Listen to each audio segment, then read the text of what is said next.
Hello, class. This is Professor Suarez bringing you class number 3 on content. We're going to discuss some of the different approaches when it comes to content, why companies utilize content, and how you could improve the content that you are developing if you're developing one for a company or even for your own website.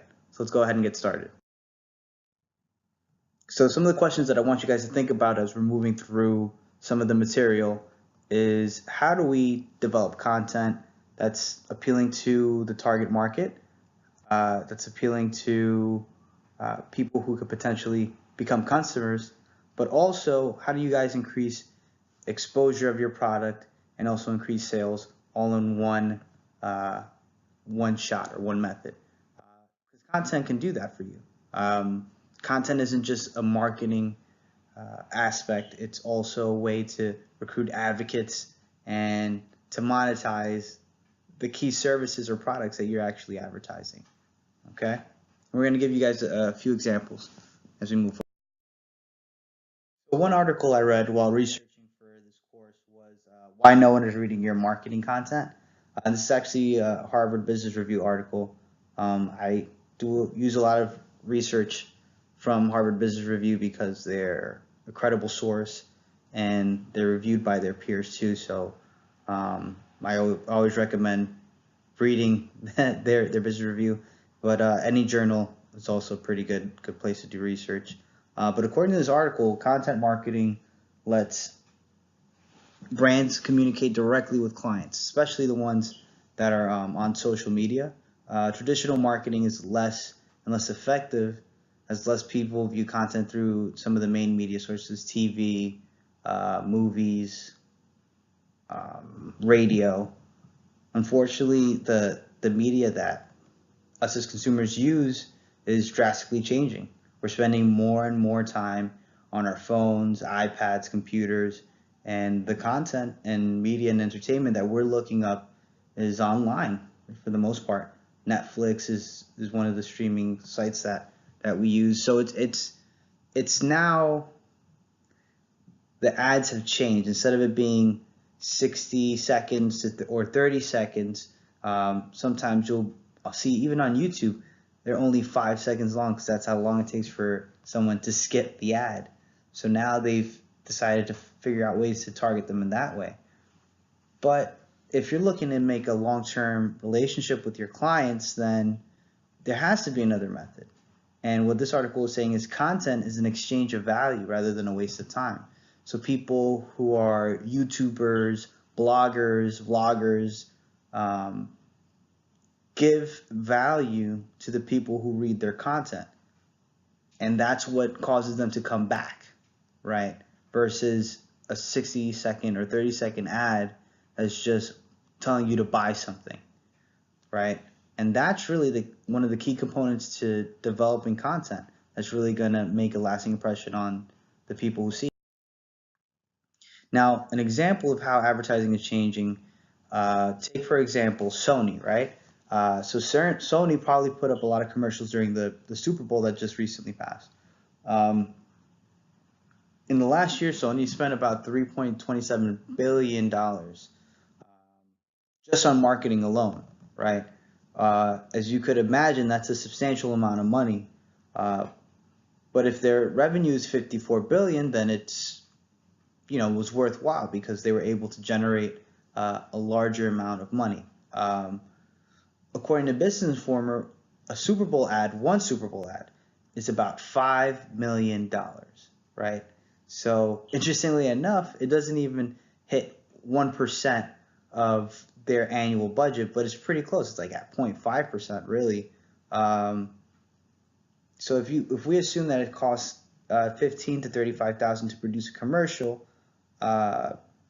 right, and 103.4 million people watch the Super Bowl this year, you're at about 5 cents per person for every commercial. And that's not, if you think about it, that's not a bad deal, but how many people were actually looking at that commercial? And that commercial is only 60 seconds long, right? So even if it's 20% effective, that's only 20 million people that actually saw it. And if they have a 10% sales rate on whatever product they were selling, right? You go from 20 million to only 2 million people actually buying. So, you're probably saying 2 million people, that's great. We're able to make revenue. But what if there was a more effective way that allowed you to continue to buy products or to sell products? And these are obviously numbers that are projections that are a bit optimistic. Because in most cases, it's not even 2% conversion rate from a commercial. It takes a lot of marketing to actually get somebody to buy sometimes. So let's keep looking. Here's another ad, right? And this ad was sponsored through the Bleach Report. So what it means is, if you look at the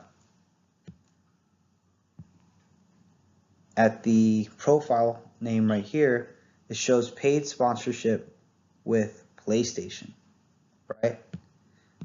So what that's saying is that PlayStation actually paid them to do a cartoon. And here's how many impressions they got. Now, the key difference here is that these are people that actually viewed the content. And here is people that actually like the content, which means they probably want to see more. Versus a television ad where you don't know how many people are watching. And, I assume 10% actually saw it, and then that 10% would buy it, which is actually at 100 from 2 million as a conversion rate out of 103 or 104 million is not even, it's about 1%, right? But here you have an actual number, an actual quantifiable number as to how many people seen it, how many people like it. As far as the effectiveness, it probably would have been more effective if they had a link to buy a PlayStation or whatever product Sony was trying to sell, right? But even assuming that they spent the same amount that they spent on production just to sponsor this, you have 6 cents per impression. And these are guaranteed views versus what the other ad was offering, which was just a glimpse of what the product is and to inform clients or potential clients of what product is coming out. And I'm sorry, I think this is definitely more effective, and it's hot because it's hot media, because if I wanted to, let's say, buy a PlayStation based on this commercial, I could click on it and go ahead and buy. Versus a commercial on TV or an ad at a movie, I would have to remember what the product was, go to the store that probably sells it or probably doesn't sell it, or go on the website and then buy it, which is a lot more steps versus over here where it's a lot more convenient. And there are times when I'm on Instagram or on any social media and I'll see something that I actually like, I'll click on it just to see what the price is. And that is the key difference to developing content that could easily be monetized versus just making ads.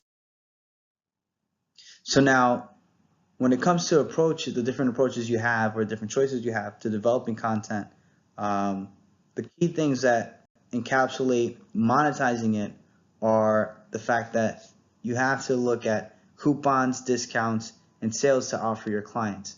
Unfortunately, nowadays, people don't buy at retail price. They wait for everything to go on sale.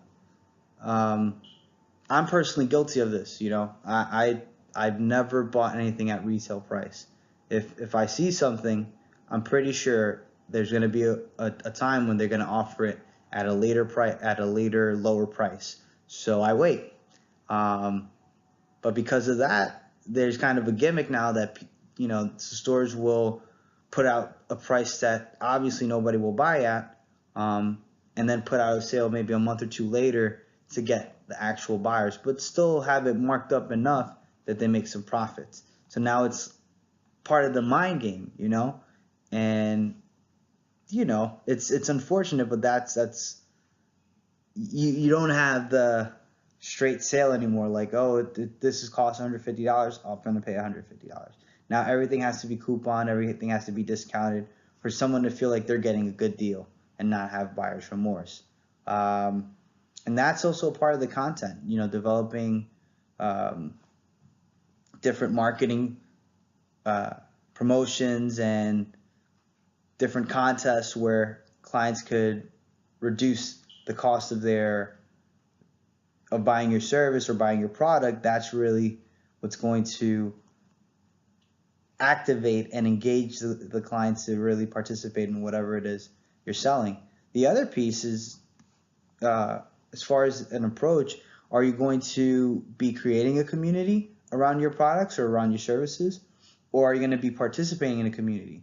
Now, the things that really determine what the deciding factor is for those things is what type of relationship are you trying to develop? Are you trying to develop a long-term experience, or a short-term experience where you just have them buy the product and that's it?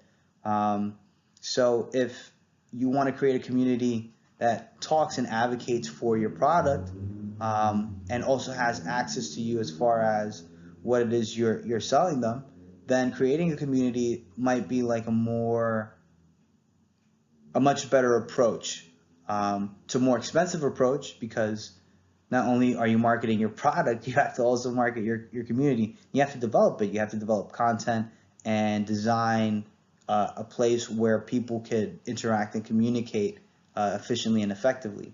The other piece is participating in a community. Sometimes there's communities out there, like of the video game community, or the vlogging community, or sometimes there are conferences about certain aspects that you can participate in as a business or as a sponsor.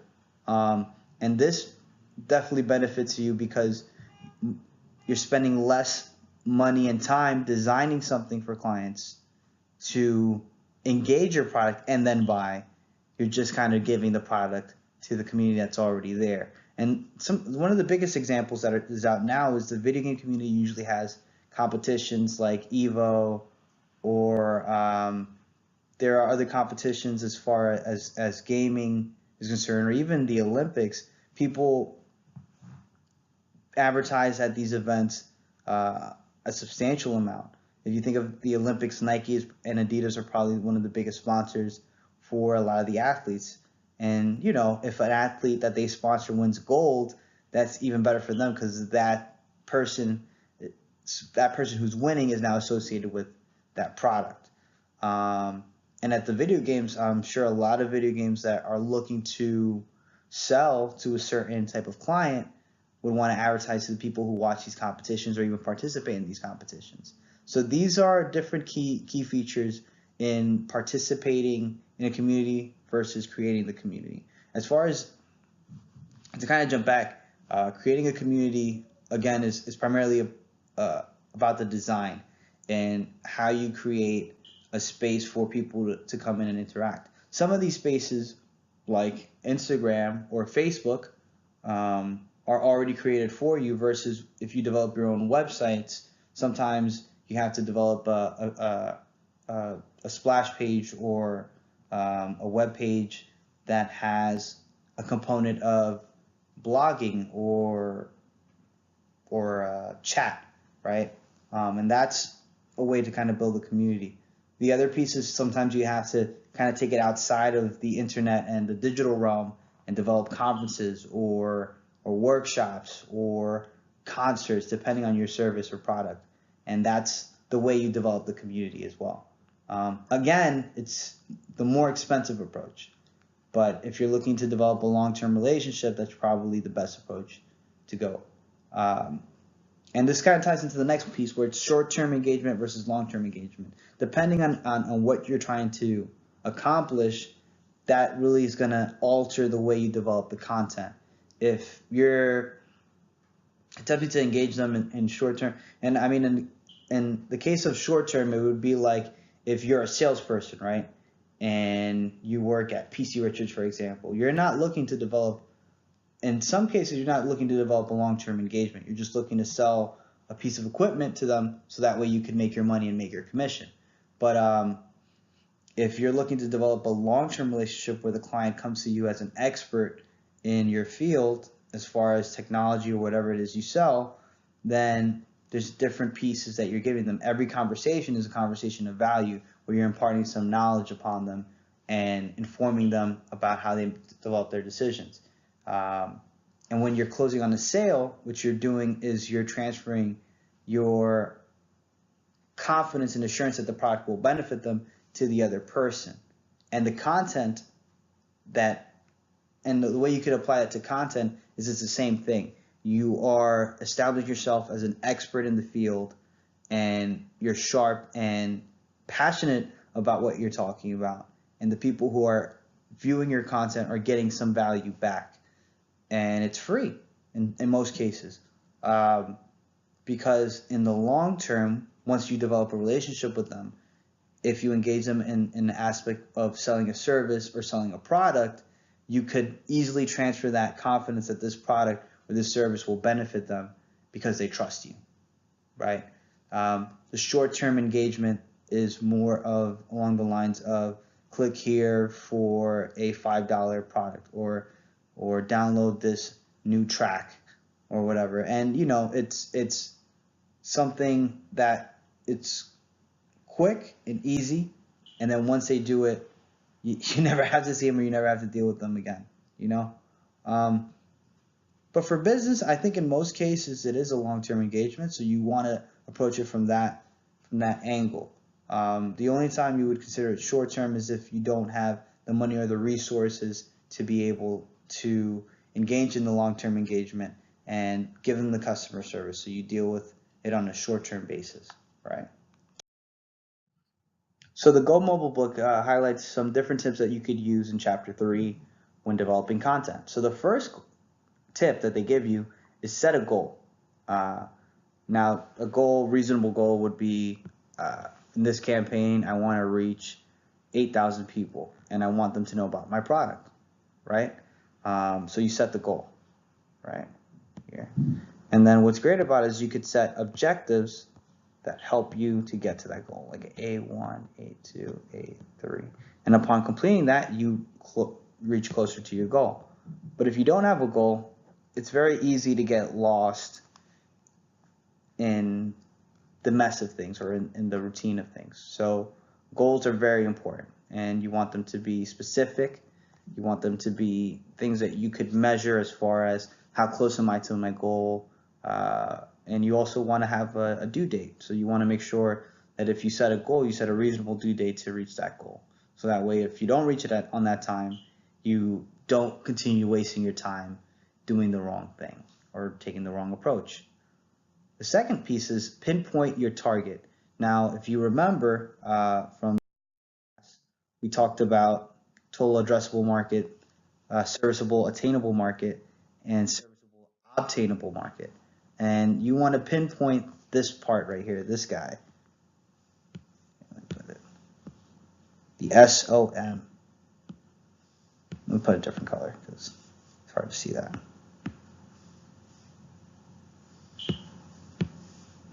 The SOM.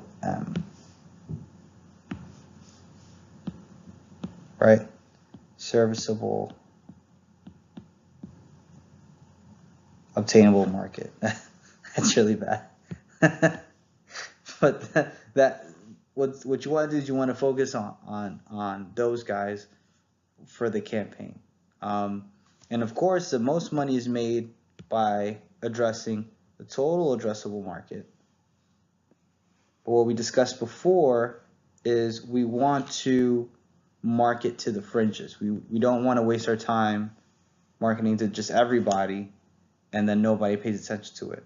We want to be very particular and very focused about how we develop our content, because that's what's going to attract people to your product. You have to create a compelling call to action. If you want people to not only participate, right, they have to be compelled to do so. And you have to have a message strong enough that compels them to do so. Because if it's weak and it's boring and it's not exciting, nobody's going to pay attention to it. Nobody's going to even want to participate in it. But if it's something that you're passionate about, you can translate that passion into the content and impart that passion into the people viewing it. And that's going to cause them to want to participate and get involved in it. You also want to minimize page components. You want to keep it stupid simple. So you want to keep it so simple that anybody could grasp what you're talking about. And that's a skill set. You got to practice and refine the message until it finally gets clearly uh, clearly received by the people you want to see that. Uh, the other piece is you want to encourage sharing because that's what's going to make it viral. That's what's going to make it spread. And the last tip that they were saying is consider interactivity. If that's something that's within your budget and within your time frame and scope of the project, consider making it interactive. Whether it's them communicating with you or answering questions or providing ideas for you to follow for your content, that's always something that's recommended because it keeps your audience engaged. And once you have your audience engaged to the point where they're loyal and they trust you, that's when you could close in on the sale and try to make some money off of whatever it is you're selling or providing. Within reason, because you don't want to scam people, right? And that is all I want to discuss for today.